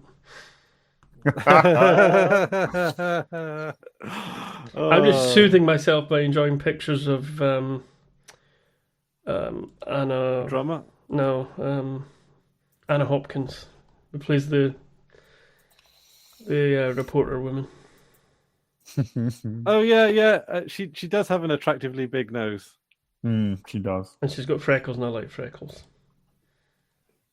But a combination of a nice strong nose with a kind of pointy lower face, pointy chin. Almost, it's a bit witchy in a way that I find attractive. I see the Jules Pierre Mao's daughter is one of those people that to me looks very attractive on paper, but for some reason, like the mix, but just doesn't quite do it for me in the same way. Maybe that's a character thing. Maybe her character is maybe. Nice. Which is very do you know what I mean? Like she's obviously a very attractive woman, but like doesn't have that zing, that zip, that. You know, do you know what I mean? Like, do I feel? Am I? I think you've been. I think you're being out of pocket here. We're down with the Gen Z. Skibbity. Oh, I don't know I don't know what skibbity means. It has something to do with. I've heard of it. I don't know what it is. I think it's got something to do with a series of short films made in the Gary's Mod game that involve characters who are they're a head coming out of a toilet. Okay, and they say skibbity. I think cool. Maybe not, but I think skibbity is part of that. I'm so not bothered about it that I didn't even bother looking it up. So that's where I am with it. Sometimes I look these things up, and other times I just go. I'm not a person who's like, oh, the kids are all stupid. Like, I think kids are kids always, and they're probably smarter than us. But I do get to the point where even when I look up what the word means, I don't actually understand the definition. You know what I mean? Like, out of context, you're sometimes just like it might be a nonsense word, right? Okay, I think it is. I think it is. It might be a nonsense word. Skibbity, yeah, I think it is. Skibbity toilet, season 1 full. I think that might be a name, like a proper noun. Skibbity Toilet Wikipedia page. It's a Machinima web series released through YouTube, produced using the Source Filmmaker, Source Filmmaker. Skibbity Toilet humor has become viral as an internet meme. Okay, so there we go. According to Urban Dictionary, skibbity is the word used to start a conversation, and then it judgmentally says specifically a conversation filled with brain rot. But yeah, it seems to be just like what's up? Skibbity. How you doing? Oh yeah. And also Gen Alpha, it says here on Wikipedia, not Gen Z. Sorry, Gen Z, did not mean to attribute that one to you. So sorry, Gen Alpha, for not giving you credit. I'm sorry, Jen Alpha, for not giving you credit. Yeah, so I think fuck you, all you young people. There you go. Let's just round that off nicely. Yeah, but there we go. It's not only is it beyond our age of interest, but it's like like Blue's Clues level of No, but when people our age take the slang of much younger generations and use it casually, it does make us look very cool. Skibbity to that. Skibbity. I mean, isn't that like a Cab Calloway scat thing? Kind of, yeah. I don't know if you ever said Skibbity. What's Blue's Clues level thing? What does that mean? Age-wise, like I'm just thinking, like it's like right. No. So it's Blue's Clues is a cartoon for young people that existed a while. Right, gotcha. Yeah, Thomas the Tank Engine, maybe, or maybe a bit older than Thomas the Tank Engine. Berners Watch audience, maybe. You know, I don't know. I never Don't mention that. You'll break the video. Oh, but Berners Watch actually has a relatively broad age range. I think it's one of those programs that, because it was on linear telly, like you need to. Well, it it depends on the age of your siblings, because I had younger sisters, so I saw a lot of stuff that was for the millennials. You know, like kids stuff that was for millennials and stuff like that. Yeah. 'Cause I think like Bernard's Watch and The Queen's Nose, they were a bit young for me, but I ended up watching them because of my sisters and enjoying them.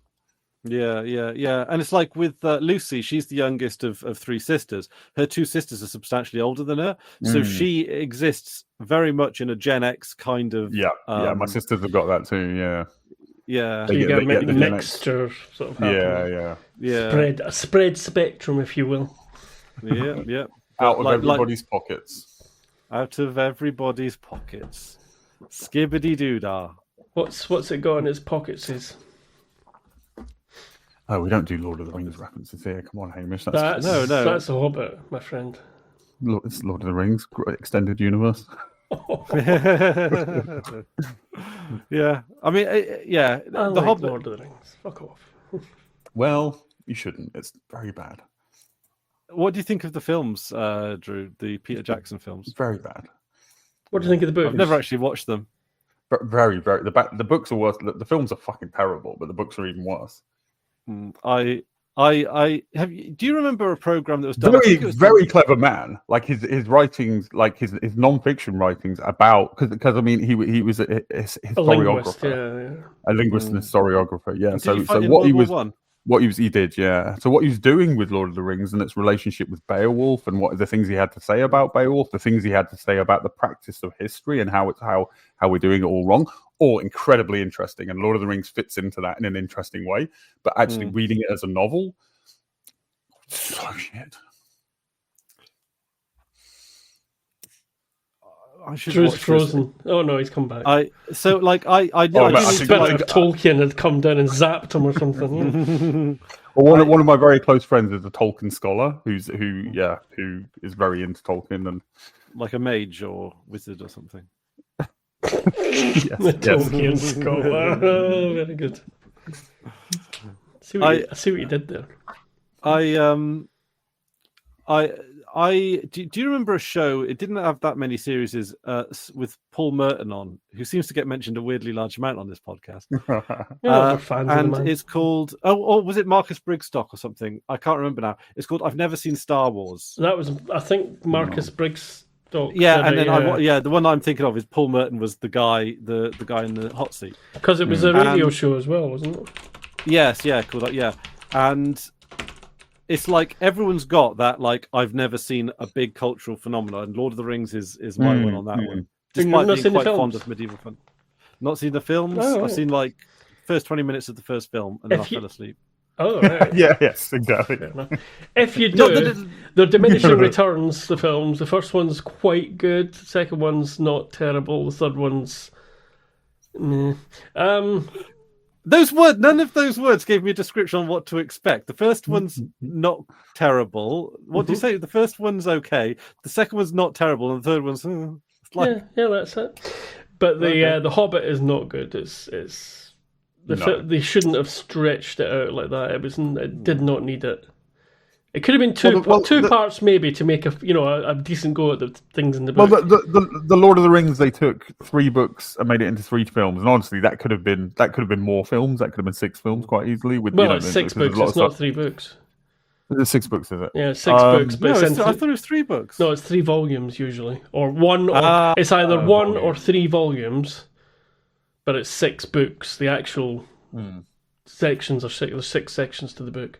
But with the Hobbit, they took one book and stretched it out into 3 films, which really doesn't work. Especially not by the third one. Fucking hell. Also, I think Peter Jackson is a very bad director. I think he's got some very specific talents, and they come from, because before Lord of the Rings, he made like very low budget like horror stuff. And I think it shows. Like some of that was quite good. I quite liked some of his early stuff. Anyway, The Frighteners or whatever. Marcus Brigstock hosted for a series. And then Joe Brand hosted one special episode. I like Joe Brand. Yeah, I like Joe Brand a lot. The guests were Clive Anderson, John Humphreys, Rory McGrath, Emily Maitlis, Hugh Dennis, Nigel Havers, David Davis, that one, yeah, the cunt, Esther Ranson, and Stephen Fry was the one on the special one. So no, Paul Merton wasn't involved in that at all. Oh my god, what the hell? I just had a completely false memory. Well, there is the radio series, which has 6 series and 36 episodes, which is quite a lot more. Hosted by Marcus Brigstock. And yeah, I'd imagine if I go through there, I'll find his name somewhere. Ooh. I mean, no. Paul Martin is like he lives in the BBC Radio 4 studio. Yeah. Just like, so he'll be like walking down the corridor and he'd been pulled in. Actually, I don't really see him. Hang on. That I don't have a clue. No, he's not even been on the radio one. He's on loads of. I mean, he is on loads of stuff on Radio 4. Oh, he did do Room 101, which is probably... Room 101, it might be what you're thinking about, yeah. Which is kind of the same show. Similar really. sort of idea, but most of that was Frank Skinner, wasn't it? And it was like... The big ones I've never seen, I think, are Fight Club and Seven. I've not seen Seven. Because they both look shit. Fight Club's interesting. I thought Fight Club was massively overhyped, and it's not as clever as they think it is. It felt that way. It's like when I finally got round to watching The Matrix, and I was like, "This seems overhyped. Right. It seems fucking abysmal." First one was okay. It was not amazing, but it was okay. No, it feels like a movie for school shooters. I mean, it was a movie for school. Yeah, it kind of was. Yeah. It was of its time, and I've never seen it since. Which is interesting because you'd think Fight Club Anyway, would sorry, be the we're going way off. Well, but it's the alt-right movie that completely misinterpreted the themes of the show. Well, it's got the imagery. It's the long coats, and I've got so many guns, and it's that sunglasses during the day. Like it's all a bit. Yeah, well, the same new as one is what was the other thing around at the same time? There was a couple of things. There was The Crow around the same time, and there was Sin City films. No, that was a bit later. Oh, was that a bit later? That was shite. They were good. I liked them at the time. I think now they're a bit juvenile. I didn't know there was more than one Sin City film.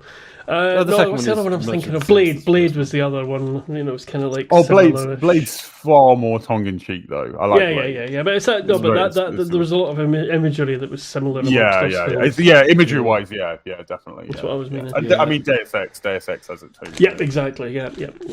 Right. But the interesting thing about the fourth Matrix film is whilst it wasn't particularly 4 of them. I don't know. There was a fourth one. No, so basically, recently wasn't it? It was like a later on one. Yeah.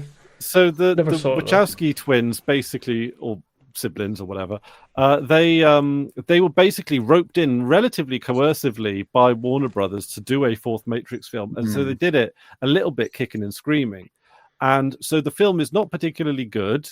It even regularly references itself to the fact that it doesn't need to exist, but it also is like, okay, here's the things we probably would have done differently from the original.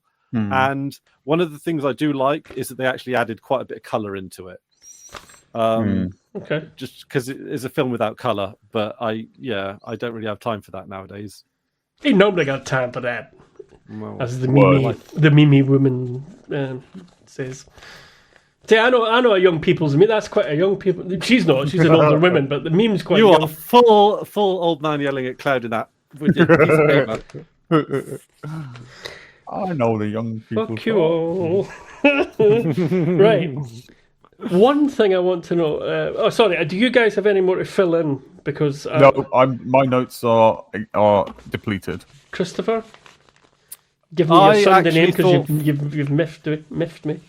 I mean, I've got some more things to say about Fight Club. I meant of the Expanse episode. Because I think whilst it's not hugely clever, I do think that it is. There's a lot of emotion. There's a lot of emotional stuff in it that I think says something. If you know what I mean. I've never seen it. About disenfranchised men and stuff. I think I know as much as you can know about it without having seen it. You know what I mean? Do you both know that? You've both said you've not seen Seven. No, No. I've not seen 7. So do you know the ending of 7 from memes and things? No. I did at some point, but right, I've okay. forgotten. No, I just wondered. My main objection. No spoilers, objection, anybody. Just in case something comes up, we use it in the future. My main objection to 7 was the use of the letter 7 in the middle instead of the letter yeah. V. Same as the fourth as well. The game the fourth that used a 4 instead of an E in the word thief, which doesn't even make any fucking sense. No, Yeah, it's none the of it letter makes 3 sense. that is used as It's the E. it's either the fourth or Thiaf. Thiaf, yeah. I'm not sure what game you're even talking about. Thief 4. TIHI I see, 4. right. Hang on a minute. Thief 4 was just called Thief TM. Well, a Thief 4. One of the Thief 4s. I think it's like Hitman. I think it's got multiple 4s. Yeah, no, they did the Hitman thing. I didn't realize they used a 4. I'm going to check my fact. Oh my I might be talking goodness. complete shit. We've got another controversy brewing, and it's Yeah, Thief. Thief is just called Thief. isn't Yeah, I Thief think 3 they got something in it like a They sort of- definitely styled it with a Deadly 4 in it Shadows. because I Wikipedia'd the fourth and it took me to the page. There's a redirect, so something is happening there. Thief. games. See, I like some of the aesthetics of it, but it was such an out of character game that it kind of fell. Okay, here we go. Thief was initially announced in 2009 under the working title Thief 4, stylized as the Sci-Fi 4. But it didn't make it to shelves like that. After rumors of development, I think people reacted very poorly to that, and they changed it maybe. But yeah, there was marketing with the 4th. You fit right into that chair there, Drew. Like the lighting and everything. Yeah, no, it does fit, doesn't it? Yeah. Shows the thing. It looks much more comfortable than my actual chair, which is upsetting. This is like, I mean, we can talk a little bit about the consolification of the 4th Thief game, when really, like, the structure of the Thief games was so, like, it was so well defined, particularly in the third one. By the time they got to the third one, that they could have just made the third one, maybe a bit of graphics, bit of lighting. I think again, it's in that category of games, the whatever sim or whatever they call it, immersive sim. They just don't sell as a problem. They needed to broaden the appeal. Well, it didn't sell. work. It didn't work, but they had to try something. I guess. But there was that time. Hitman Absolution did it. Thief 4 did it, and a whole bunch of other games did it, where it was just a corridor game, corridor shooter, corridor stealther, and the Hitman Absolution one, whilst was an out-of-character Hitman game, is not terrible, but it would have definitely been remedied by having a more, like, they went back to the more open levels, non-linear levels, and that fixed all of the complaints. Yeah. So are you into Thief then, Chris? It seems like a Chris game. 1, 2, and 3, yes. Right. 4th, I don't give a shit about. Did you ever play a game called IGI? I don't think I did. Right, I think you would like that as well. Do you know that one, Drew? Yeah. IGI and IGI 2, yeah. It's not. I didn't have enough patience for them. Was it called Project IGI? No. It's called IGI as an I go in. Okay. Is what it stood for. Yeah. Oh, okay. So it's not the International Genealogical Index. No. That's a lot of fun too. Yep. Anyway, enough about video games that I don't care about. Any more Expanse notes? Yeah. I'm interested to see what the nucleus is all about. Yeah, Holden obviously. Oh yeah. Holden just jumps off the top. Yeah. That's where no. Could we have a screenshot of that just before he jumps? Because I have a couple of notes on that. Well, one note in particular. One note. The other bit was the Rocinante name is sprayed back on. We know that though. But if you capture that very end bit for us again, Chris, and I've put Chris full screen for this. Okay, so I don't know. The star of the show for a minute, Christopher. Okay, is this it, or do you want it to yes, be a bit could more? you move your head a wee bit? Just so... no. Could you go a couple of frames further on? Yeah, I've got this one here. I can do that. Shame we can't put a video in the background and just Oh, I thought he was. Frame through it. I just thought he was pausing. No. This is because see where his right hand is in that shot. There it is. Perfect. That looks like stars painted on the ship. Hang on, let's have a look. Where? Painted on the ship. To the left, just right. On the picture we're looking at now, below his right foot. Hang on. I need to look at this closer. Just click on Chris and you'll see it. It's put you center again now. There we go. Okay. Yeah, I see. Right. Bring Chris up as your main screen on kills. Jitsi and you'll see it. Yeah. That's like a kills thing. That's what I thought. So I was wondering. Seems to be 5 of them I wrote down. 5. Yeah, 5. Or maybe alternatively, somebody's reviewed the ship. Thank you, Chris. You can go back. Those are stars. Oh, right. It took me a while to spot them. Yeah. Oh, so what I'm thinking is, what are they counting as kills? That may be homework for next time. You know, they're very. I just wanted to confirm it. Stars. They are. That looks like a person that's fallen off the star line. Yeah. Is that how many ships they've taken down, or people? They don't seem like those kind of people who would celebrate their kills in that way. Like Amos, that would make maybe. me uncomfortable. Actually, no, I think Alex would. Even Amos, Alex might. Yeah. And that may explain why it's so badly painted as well, because Alex is shit. Oh yeah, because Amos can paint quite well on the ship, can't he? Yeah. Well, to be honest, I always say like military men should wear the number of kills on their badges. Well, how about? Does it have to be number of kills, or could it be for like a military cook? How many meals they cooked, or how many people they've served? They have to be little chef's hats. Yeah, that's it. You got so many little chef hats. That's unbelievable. You get, like and I'm assuming you mean in small stylized versions of a chef's hat rather than little chefs. Like the chain, I miss little chef. I miss little chef. And yeah, somebody working in logistics. How many Excel spreadsheets they've created? But that's it. Like I want to know: have you been just working the kitchens and sucking off your commanding officer, or have you actually been doing? How many dicks sucked?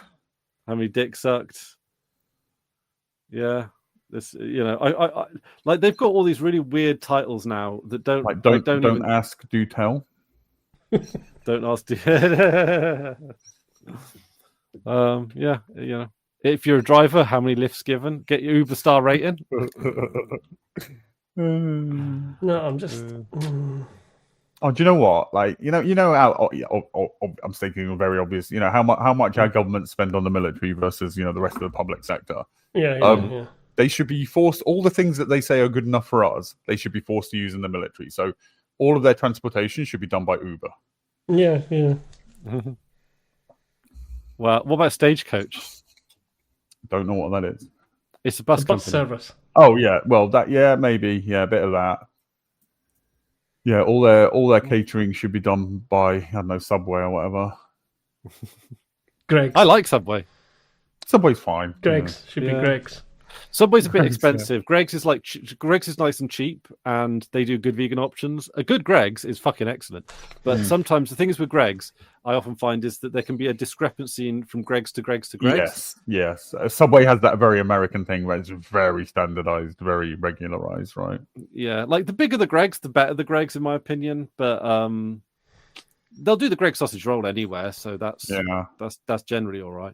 If you're a vegetarian, not a vegan, you're laughing, but so there's some decent vegan. They do for £1.20. They do a little box of potato wedges. I don't know why I'm miming it.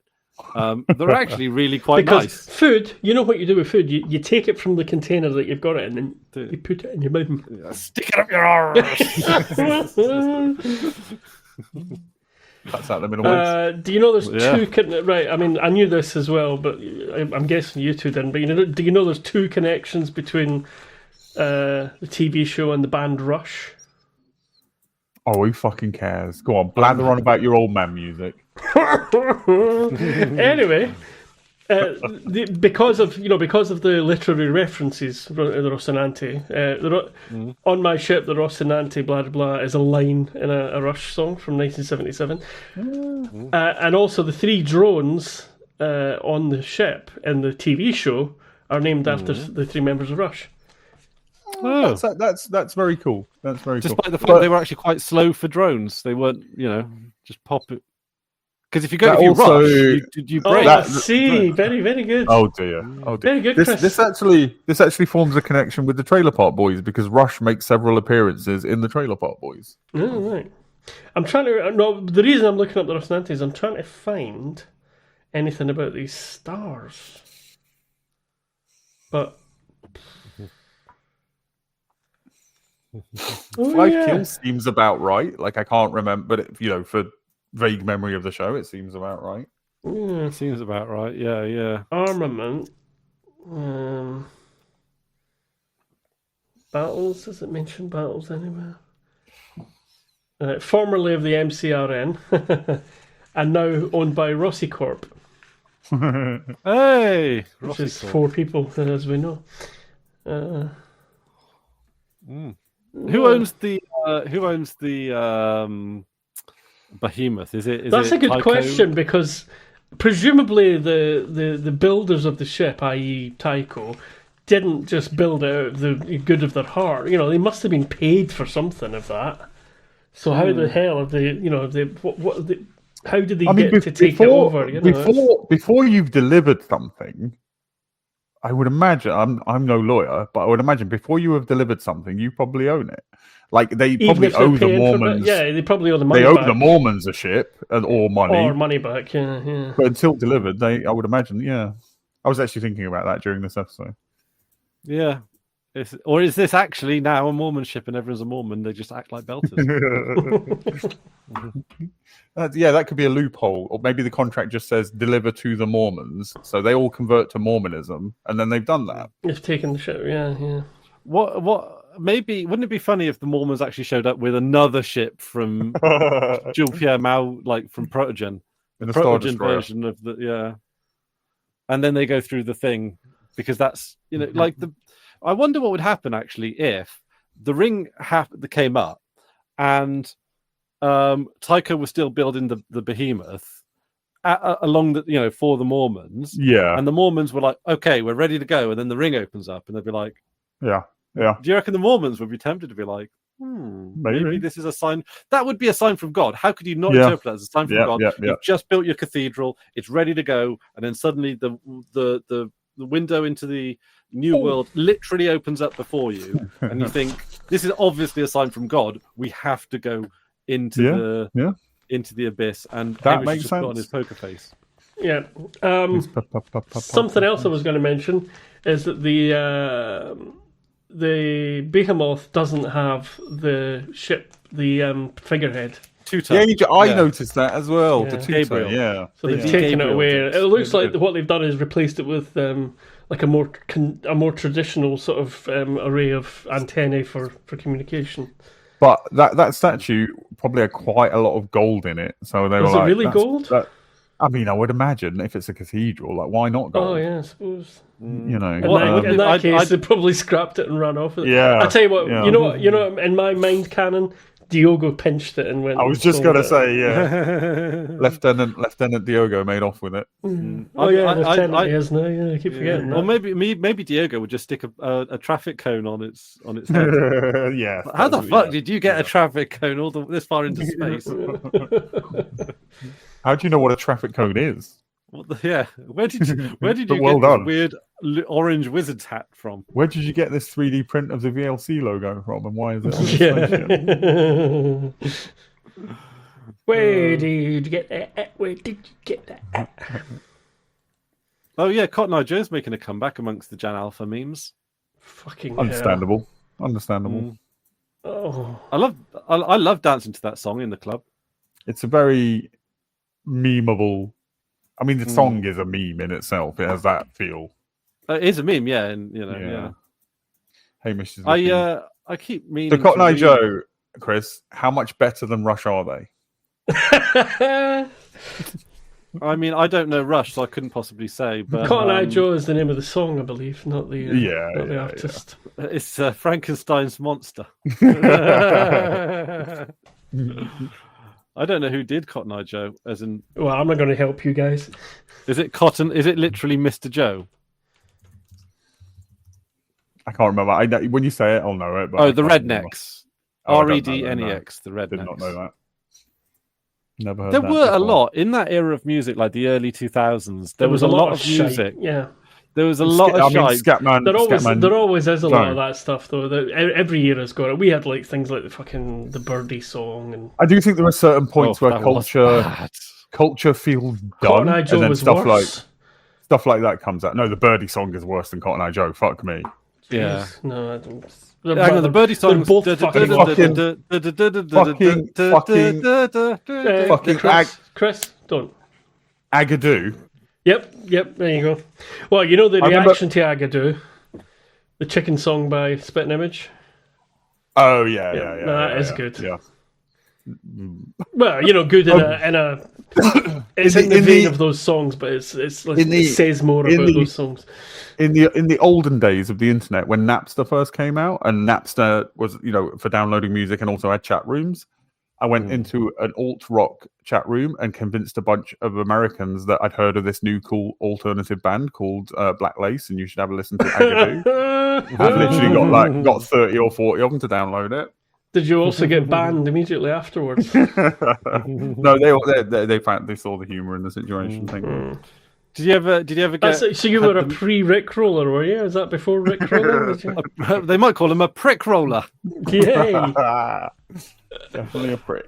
Did you ever have the misfortune of hearing the fast food song by the Fast Food Rockers? No, never heard that. I've got to say, I'm not the biggest fan of music to begin with. And novelty / comedy music just grinds my fucking gears. I think the Fast Food Rockers might very well. Al Yankovic is a fucking not like Al delight. He's done a few bangers. No, that comedy music is worse than the devil. Well, the devil doesn't exist, but comedy music does. So, checkmate, non-atheist. Yeah. I mean, I think music can have a sense of humor. Yes, but this is. Oh god, this is going to be a warm up. But I feel about comedy the same way I feel about poetry. When you abstract it out and put it on its own, it fails. It can't hold itself up. So a poem written as a poem, not a fan. A comedy, like a stand-up comedy thing for an hour, it's a weird thing to do. Like you go into a room and this man's job or this woman, usually a man, is to make you laugh for an hour. And I can't sustain laughing for that long. I can't sustain humor for that long. I can laugh at something for like maybe 10 minutes, and then I'm kind of fucking exhausted, and I want some sincerity or. So there's that. But I love poetic writing. I love prose that has some poetry to it, and I love things that have some comedy to them. But I don't think we serve ourselves when we abstract them out and try and make them stand on their own. Yeah, that's very, that makes a lot of sense, even though I don't 100%. I know there are people who love poetry and the people who love just watching comedy, I need some sincerity and I need impact. When I just read poetry, I'm like, just say what you fucking mean. Though. For sure. But like the most mainstream form of stand-up comedy is just joke. No sincerity. Oh, right, yeah. I know there's the comedians who do get very sincere and stuff, of course. Yeah. But then this isn't to say there's no good comedy or there's no good poetry. I just think it's not. I would say the same about fine art. Art should run through all that we do. It shouldn't be this thing we extract out and go, "This is art." That isn't. I think it falls flat. Oh, I fully agree with that one. And since you've dropped out of art school twice, you're by far and away double qualified than most artists. Really, I'm so qualified to work at McDonald's.